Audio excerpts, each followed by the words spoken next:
ගොඩ විනි පුතා.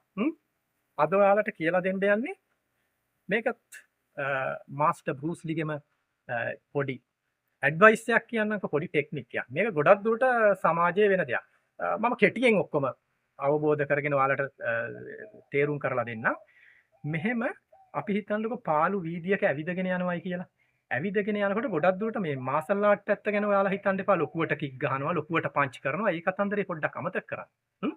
මේක හිතන්න මේ ඇවිල්ලා හැඩි දැඩි එක්කෙනෙක් මේ ඔයාව මේ විදිහට මේ හොඳට හිර වෙන්න මේ මෙතනින් මේ තද කරගත්තයි කියලා. හිතන්න මේක ලේඩීස්ලටත් හොඳ ටෙක්නික් එකක් හොඳට ඉගෙන ගන්න. ඒකත් මතක තියාගන්න. තද කරගත්තයි කියනකො මේ තද කර ගැනීම, මේ හිර කර ගැනීම ටයිට් එකට මොනම මාසල් ආටිස් කෙනෙකුටවත් බේරෙන්න ඉතාම අමාරුම තැනක් තමයි මේ මෙතන. මේකට තමයි මාස්ටර් බෲස් ලී නිවැරදි ඇඩ්වයිස් එකක් දුන්නේ. මේක පමණයි මෙතනදී කරන්න පුළුවන් හොඳම දේ. රයිට්. බලා ගන්න. මේකෙදි පුතා ඔයාලා කරන්න ඕන මේ එක අමාරුවෙන් දැන් අපි හිර වෙලා ඉන්නේ. මෙහෙම හිර වෙලා ඉන්නේ.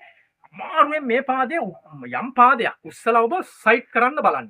එතකොට ගොඩක් දුරට මේ අපේ මේ තියෙන එයාගේ අර හිර කර ගැනීම ලිහිල් වෙන්න පුළුවන්. ඒ එක්කම අත් දෙක දැන් මෙහෙමනේ තියෙන්නේ. මේ අත අමාරුවේ මේ එක සැරේ මේක කරන්නේ මම කරලා පෙන්නන්නම්. මෙතනට මේ විදිහට ගන්න මේ අත. එතකොට තව ටිකක් අර බැම්ම බුරුල් වෙනවා. ඒ බුරුල් වීමත් එක්ක මේකට අපි යූස් කරන්නේ මේ හැමර් පන්ච් එක. මේක පිටිපස්සේ ඉන්න දැන් අපිව තදට අල්ලගත්ත එක්කෙනාගේ ග්ලොයින් එකට තමයි මේ හැමර් පන්ච් එක යූස් වෙන්නේ. මේ විදිහට මෙහෙම යූස් වෙනවා.